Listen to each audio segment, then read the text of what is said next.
अब हम इसको प्रैक्टिकली देखते हैं। सबसे पहले हम अपना फाइल खोलते हैं जिसमें हमारा स्विच 1 का प्रोग्राम है। File, open. देखिए मेरे पास switch 1.c के नाम से प्रोग्राम अवेलेबल है। इसको मैं ओपन कर लेता हूं। देखिए मेरे पास switch 1 प्रोग्राम खुल गया है। F5 करके देखिए मैं इसकी स्क्रीन फुल कर लेता हूं। यहां पे आपके पास वही प्रोग्राम है जिसको हमने अभी डिस्कस किया है। सबसे पहले मेरे पास हेडर फाइल्स हैं, फिर void main, एक हमने इंटीजर लिया है चॉइस, उसके पश्चात प्रिंटिंग स्टेटमेंट्स हैं जो यहाँ पे आपके यहां से लेके यहां तक अवेलेबल हैं। फाइनली जो भी चॉइस आप देंगे उसको scanf के द्वारा चॉइस वेरिएबल में डाल दिया जाएगा। हमारा मुख्य सेगमेंट यहां स्विच से शुरू होता है। इस ब्लॉक पे यदि आप ध्यान दें तो सबसे पहले यहां पे चॉइस को पास कर दिया गया है स्विच में। जो वैल्यू यूजर चॉइस में देगा उसके अकॉर्डिंग केस को सिलेक्ट कर लिया जाएगा, जैसे हमने पहले भी जानकारी ली। और यदि कोई भी ऐसा नंबर जो केसेस से मैच नहीं करेगा उस केस में डिफॉल्ट ऑप्शन को सिलेक्ट कर लिया जाएगा।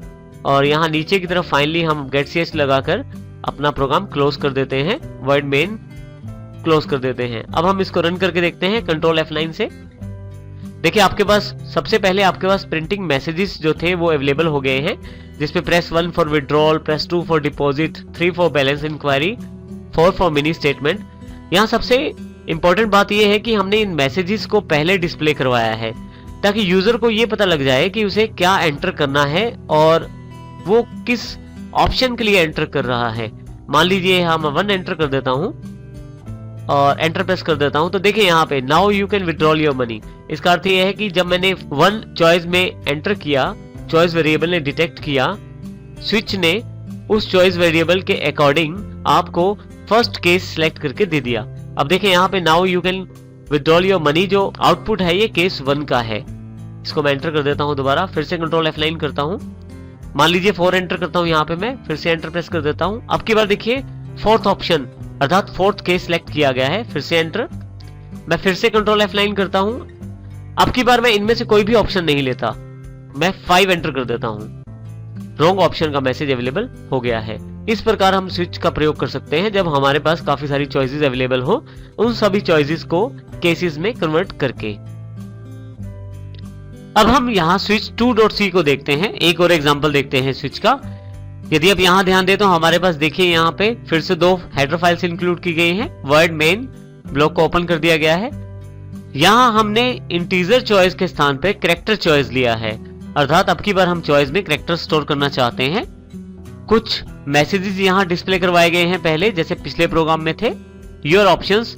अब की बार 1 2 3 के स्थान पे हमने कैरेक्टर्स का इस्तेमाल किया है। Press W for withdrawal, press D for deposit, B for balance enquiry, M for mini statement, और उसके पश्चात scanf के द्वारा यूजर की चॉइस को एक्सेप्ट किया गया है।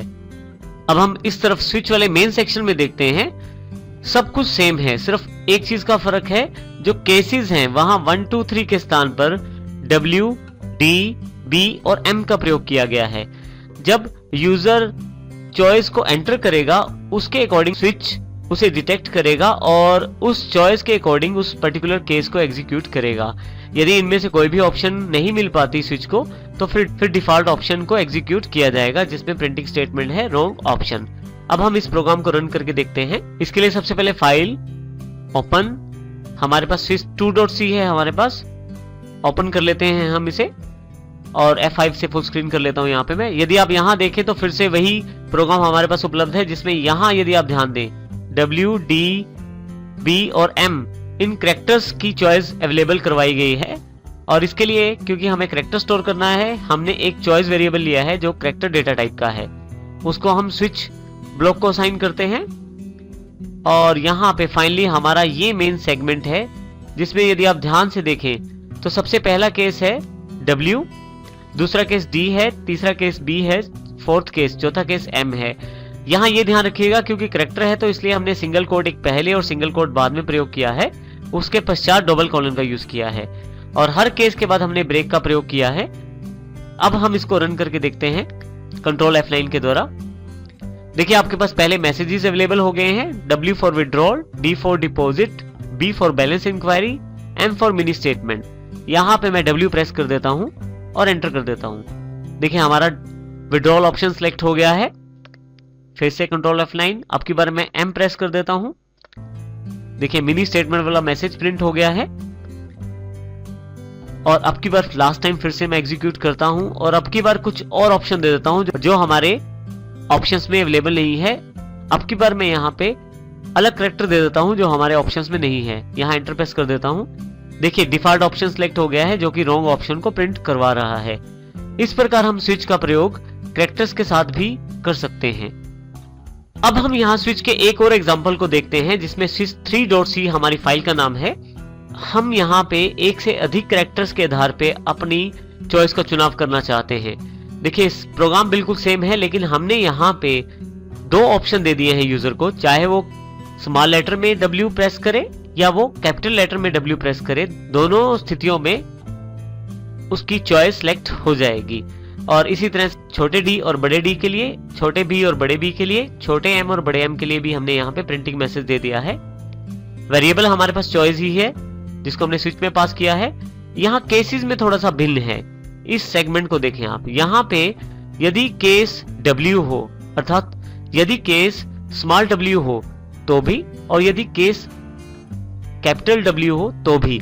इसका अर्थ ये हुआ वो कोई भी W डाले, चाहे बड़ा हो या छोटा हो, उसकी ये स्टेटमेंट एग्जीक्यूट हो जाएगी इन दोनों के नीचे जो स्टेटमेंट अवेलेबल है। इसका कारण ये है कि हमने स्मॉल w के केस में ब्रेक नहीं दिया, इस कारण W और बड़े W में इसी ऑप्शन का चुनाव किया जाएगा। और इसी तरह से D और बड़े D में, B और बड़े B में, M और बड़े M में। तो इस प्रकार से हम मल्टीपल कैरेक्टर्स चॉइस को भी प्रयोग कर सकते हैं स्विच में। इसको हम प्रैक्टिकली देखते हैं। हम इसके लिए हम फाइल पे ओपन करते हैं switch3.c। यहाँ पे हमारे पास पहले से प्रोग्राम अवेलेबल है, वही प्रोग्राम है जो हमने अभी डिस्कस किया है। देखिए यहाँ पे केसेस में दो केसेस डिफाइन किए गए हैं एक साथ। उन दोनों केसेस में स्मॉल लेटर और कैपिटल लेटर का फर्क है, लेकिन दोनों चॉइसेस में से कोई भी चॉइस देने पर यूजर के पास इस केस ब्लॉक को एग्जीक्यूट कर दिया जाएगा। अब हम इसको रन करके देखते हैं। कंट्रोल F9, जैसे ही स्मॉल w डालते हैं, देखिए आपके पास पहला केस सिलेक्ट हो गया है। फिर से कंट्रोल F9, अब की बार कैपिटल W डाल देता हूं, सेम केस सिलेक्शन में है। तो इसका अर्थ ये हुआ हमारे पास कि हम एक साथ काफी सारे कैरेक्टर्स को यहाँ दे सकते हैं विदाउट ब्रेक। और इस तरह से इन सभी केसेस जिनमें ब्रेक नहीं है वो सभी केसेस एक ही स्टेटमेंट या एक ही ब्लॉक को एग्जीक्यूट करेंगे जब तक के ब्रेक नहीं मिल जाता।